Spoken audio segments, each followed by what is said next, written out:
1 year from now, I want you to look back and say, damn, I really did believe in myself and it worked. Hey guys, welcome back to my channel, and if you're new, I'm Roxy. I know it has been a hot minute, but so many little things came up in the last month that I said, let me take a step back. But now I'm here, and in today's video, I'm so excited because we're talking about how to plan and prep for quarter 2. So if you don't know, quarter 1 will be from January to March, which we are now ending, and now we're entering quarter 2, which is from April to June. So quarter 2 is a fresh opportunity to refine your habits, build momentum, and explore new possibilities. I love the fact that you have the year in these quarters so that if you don't feel like if you did enough, especially in the first quarter of the year, maybe you've lost momentum, maybe you didn't get as much things as you wanted to get done, you have quarter 2, which is a new start, a new chapter, a new beginning where you can reevaluate what went on in quarter 1 and how you can use quarter 2 to set new goals or clearer goals,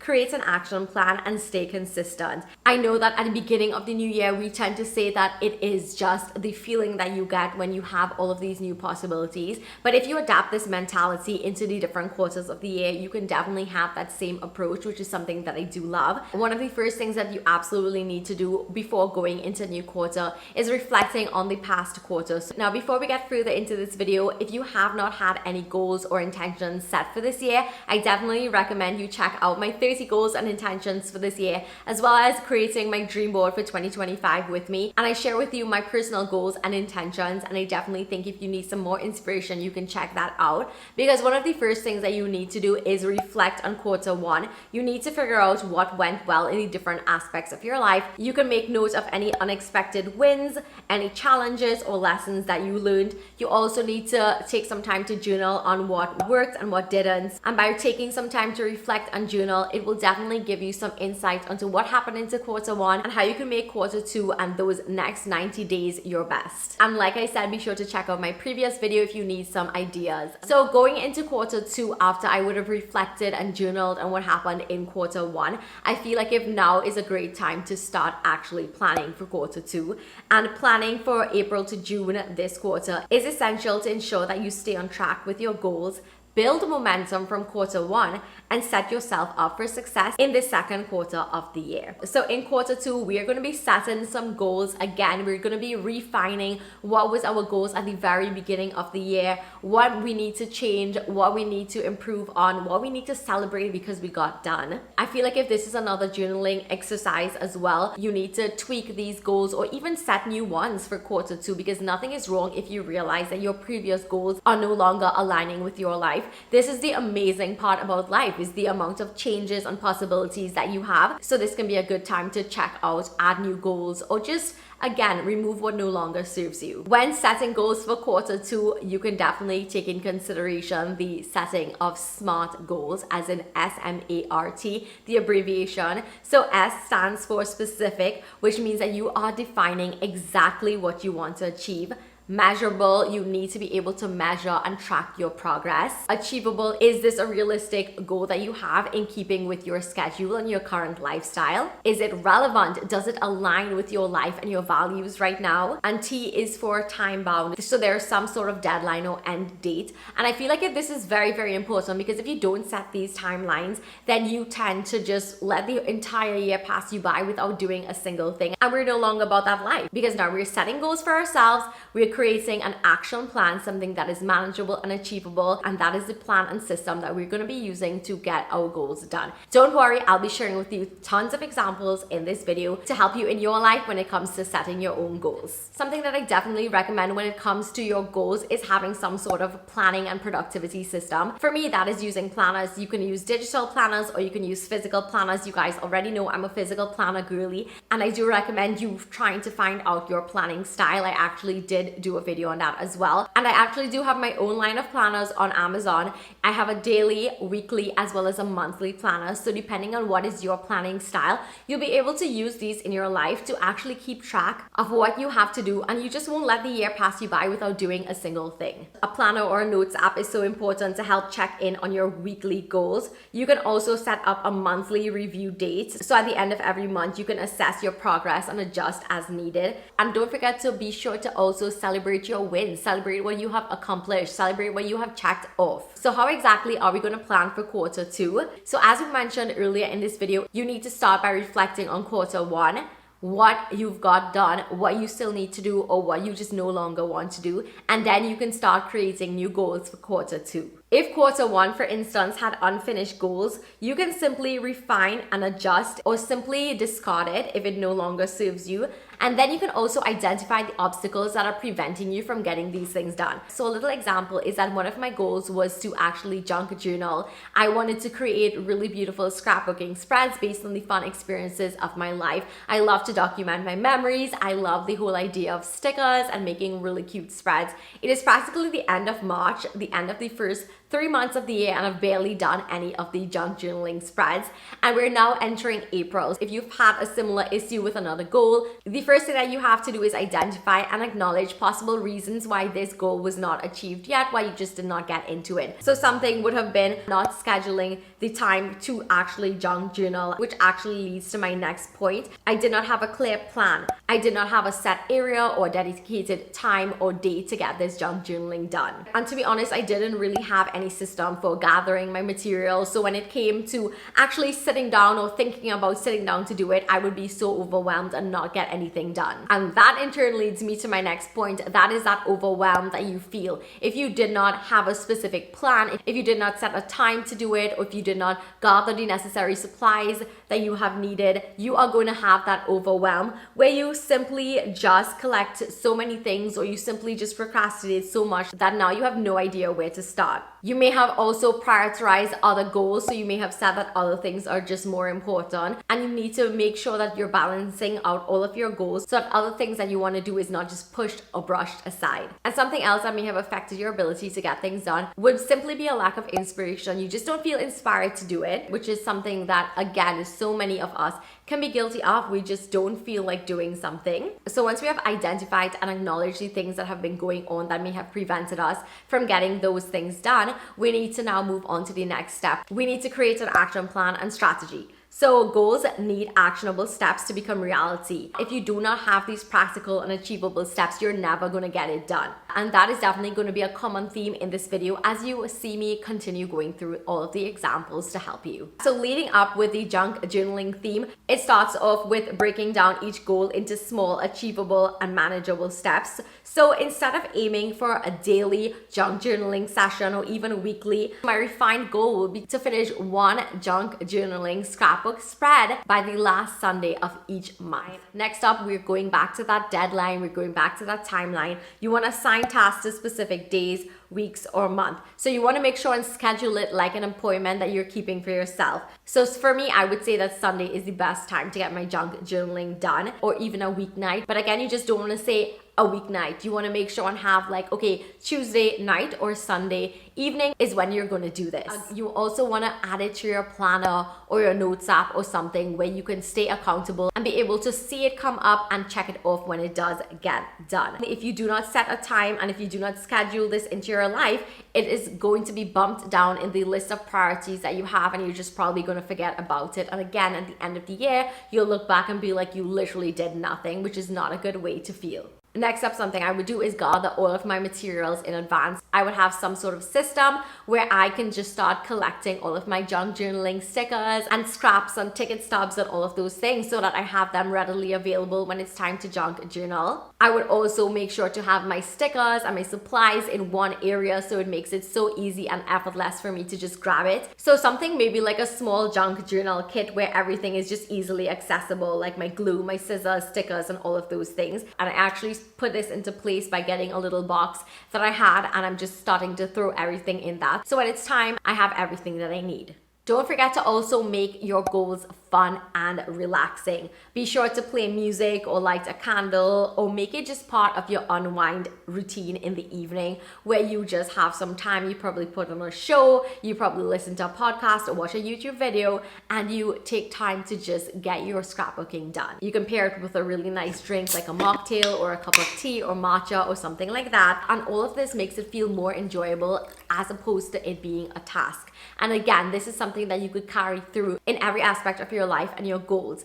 Another example for this would be if your goal week, think about prepping your ingredients in advance to save time. You can also create a grocery list and shop accordingly, so you won't be in the grocery just helter-skelter wondering what on earth you're gonna get. So step number 3 is to adjust your routines and your habits. Your daily habits are literally what contributes to your long-term success. So for instance, if you are struggling with sticking to a morning routine in quarter 1, you need to be able to adjust it for quarter 2. So instead of having a long, drawn-out morning routine that makes it really feel like a task instead of something that you actually want to do, you can literally start with at least 2 non-negotiable items. So for instance, for me, I would be like, okay, every morning, the 2 things that I must do if I'm not doing my 10 other steps is that I want to make sure and have warm lemon water, and I want to make sure and read for at least 10 minutes from an inspirational self-help type of books. So these 2 things are easy, it's actionable, it's manageable, and if I start doing this consistently, then I'll be able to add in a 3rd step and work my way up until I have my ideal morning routine. If you feel overwhelmed, you need to just take it 1 step at a time, and there's nothing to feel bad about. You want to also be sure to audit your current routines, your morning or your evening or your work routines, see what is going on and modify them to fit your quarter 2 goals. So for instance, if you review your morning and evening routine and you see that you might not have the time to get in your 10K steps by walking in the morning, you can make sure and have that as something that you do in the evening. You need to focus on small sustainable changes instead of doing a complete overhaul on all of your morning routines or all of your meal prepping or all of your junk journaling, because you're never going to do it because it's just going to be this huge task instead of having it broken down into those manageable steps that we talked about. Step number 4 is to organize and declutter, because a clear space helps you have clarity, it helps you have focus, and it helps you to be less distracted. If you struggle in this aspect, I know that I do, and if your home gets untidy quickly, maybe you can schedule a quick 15-minute daily tidy session, and that is something that I'm doing right now. I put on my iPad, watch a really good YouTube video, and that is how I end up just having company in quotes while I wash the dishes or put on a load of laundry or fold my clothes or tidy up my different spaces in my home. You can also schedule time every few months, like maybe at the end of the month or every 2 months, and go through your home and see what is building up, what clutter is building up, if these things still spark joy, or if it is an instance where you need to donate or thrift. Be sure to identify areas that need organization, so your kitchen, your bathroom, your bedroom, living room, and dedicate time to declutter. So I like thinking about this as having a cleaning schedule, which is something that I want to do moving forward into this new quarter. So maybe Mondays I will be sure to clean my kitchen, go into my sink, scrub my sink, the fridge, see what needs to be done there. Maybe Tuesdays I tackle my bathroom, clean my sink in my bathroom, my toilet, tidy up my shower shelves, and maybe Wednesday I tackle my bedroom and my clothes, do my laundry, those kinds of things. Thursdays I might put out my trash, make sure I don't have things piling up in my bin to make the place smell gross.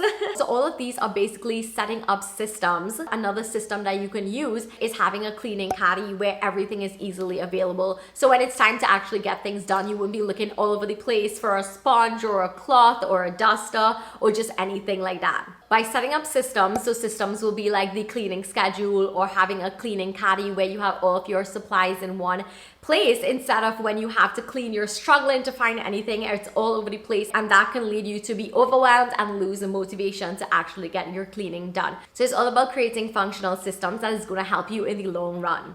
Step number 5, moving into the next 90 days, is to make sure to also scheduling time for personal growth as well as exploration. Don't forget that your life is not just about work. It is also about exploring new experiences. And my word for this year is actually explore. And that is just exploring new things, exploring going on dates, exploring new places, exploring new hobbies, all of those things.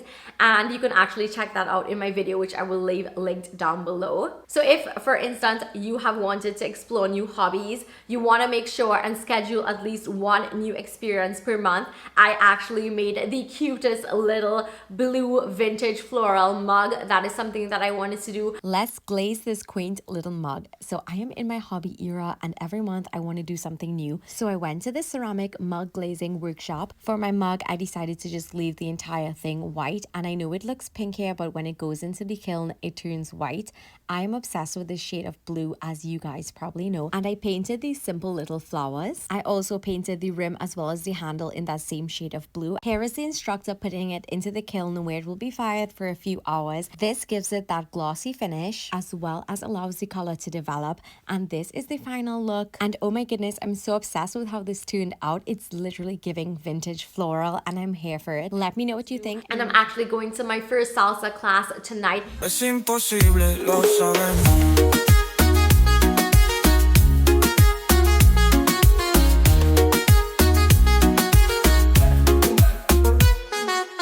Siempre cerrando carretera en la costa donde vives, pero ella no puede nadar. Guarda sus recuerdos en un frasco de galletas. Sí, totalmente. Has been something that has been on my goals and intentions list. So every single month I definitely aim to be doing something new and having a new experience and just doing something I would not have normally done, because I feel like if I just did not want my life to pass me by without doing new things and trying new things and learning new skills. So the actions that you can take is research activities that you would like to try, see what is in your community, see what is happening. Next up, you want to make sure and schedule it. When is the class going to be? Make sure and schedule it into your planner so you know what is up, and commit to actually stepping out of your comfort zone. So at the last minute, you might not feel like going, but you really need to get yourself out of that box that you might be in. Go on that solo date, learn something new, because you never know what that might lead to later on in your life. At the beginning of this video, I did mention to you how many things came up in the last month. So many things were spontaneous and I didn't think I was going to do, but I said yes to every single one because I wanted to have those new opportunities and say yes to new experiences. Step number 6 is to reassess your budget as well as your spending, because of course we need to have financial responsibility in life. A little example is if you suffer, and I say suffer very loosely, but if you have a little impulse shopping problem, and this might be something that you want to work on, you might want to put things into place. So for instance, if you see something that you think that you want on the spur of the moment, maybe you can wait 48 hours to really reassess and reevaluate, to really see if this is a purchase that you really need or that you really want. And maybe after those 48 hours it's not in your mind anymore, and then it would have saved you money on making that impulse purchase. If you really do love to shop, you can go through your finances, create a budget and allocate a certain amount to those fun little purchases that you like. So something that you can do is really reflect on your quarter one spending, see where your money went, see where you might have been overspending, and now you can adjust your budget to align with your quarter two priorities. You can also think about using a finance app or some sort of spending tracker or a budget tracker to help you stay on top of spending. Step number 7 is to schedule important dates, because planning ahead really does help to eliminate and reduce that last minute stress. So for instance, I do have a trip coming up very, very soon. I'm going to MIT and Boston and I'm so excited. So one thing that you can do beforehand is to research places to visit. Be sure that you know what is going on with your transportation and your accommodations. Be sure to schedule in time for personal exploring and things that you want to do. Something else not that fun I had to do was actually go to the dentist, and I did go for the year, which I'm so happy about, but I did actually decide to schedule a cleaning for quarter two. And while I was there, I was like, you know what, let me be proactive, let me make sure and just scheduled in this right away so that I put it in my planner after, and now I know that later in April I will have this cleaning and I will be taking care of my health, and I will not be letting the year pass me by without going to the dentist or going to the doctor and getting my checkups. When you use your planner, you're able to have these things already in place so that when you go through your planner, you see it come up, you see that it is an appointment that you have made with yourself, and you'll be able to have all of your commitments in your planner documented. And keeping track of this in your planner, be it physical or digital, is a great way for you to actually commit to what you're doing. It's a great way to actually schedule it, treat it like an appointment, whether it's personal or professional or doctor related or whatever that is. So when that time comes, you know what you're doing. Step number 8 is to maintain a healthy work-life balance. Like we mentioned a little bit before, it is not just about working and doing serious things in life. It is about living. It is about exploring. It is about saying yes to new opportunities. It is about putting yourself out there instead of staying cooped up. It is about learning new things and having new hobbies and meeting new people and just all of those things. So be sure that you prevent that burnout out because you're constantly busy, you're constantly being productive, you're constantly working. So example, if quarter one felt overwhelming in terms of burnout, in this next quarter you can include dedicated me time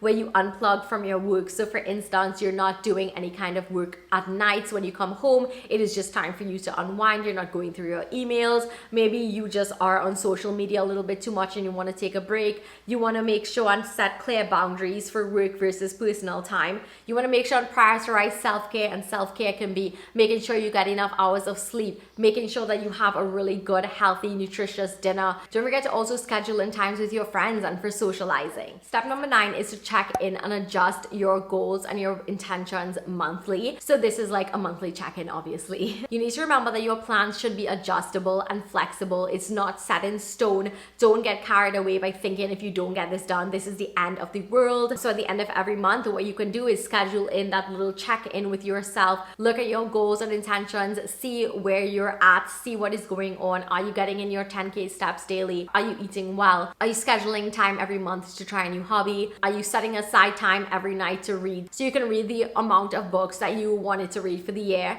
Like, what is it that is going on? Let's take time to reevaluate that. If something is not working, again with the action steps, set that monthly check-in, assess what is working and what needs to change, and don't forget to stay flexible and adjust your goals as needed. So if you need some inspo for some goals that you can have, I got you. Let's go through them, let's tackle them and see how we can get them done. So first up, if you have a goal to increase your daily steps to 7 to 10K consistently, maybe you need to start at 6K steps a day, then work your way up to 7, 8, 9, 10, see what works for you. Maybe you need to invest in a walking pad. You can also get a smartwatch where you're able to track your steps, or you can just use your phone because your phone has that built-in step tracker. You can maybe schedule at least one outdoor walk per week where you're getting to go outside and getting in your steps. If you're dealing with your workouts, maybe you need to book a class, maybe you need to get a workout buddy. You can also follow a structured workout plan that you can literally find on YouTube. You can just be sure to keep your workouts simple and doable so that it helps you to stay consistent. If it comes down to water, you want to make sure and have like a tumbler where you have water throughout the day where you can constantly drink from it. You can try infused water and have your tumbler with you wherever you go so you get in the amount of water that you are supposed to be drinking daily. Next up, when it comes to personal growth and exploration, try a new restaurant, visit a museum. There's so many things that you can do if you just look up what is happening in your community. If you wanted to start using your planner more and be more structured with your time management, you can get a planner that you love, figure out what is your planning styles, and be sure to schedule and track your habits. You can even put aside some time every single week to get in your weekly planning. Next up, under home and organization. So if you wanted to make your home feel a little bit more cozy, you can look for small home improvements to add to the comfort. So maybe like a little bookshelf that you want to do to start putting in your books and adding little decor pieces. Maybe you want to create a little section for your home workout things, so that might be getting in some shelves where you could put your weights and store your workout mats and do little things like that. So really just add to your space. And last up, for social and relationships, don't forget to create those bonds with your friends and your family and schedule in time to do something. I feel like if before my brother and my sister, we would never really get time to see each other because we all have different things going on in life. And my brother is actually leaving to go MIT now, and something that we have decided to do is like make a day. So it will be like Saturday evenings, go play golf, go play tennis, and just do something together to really bond.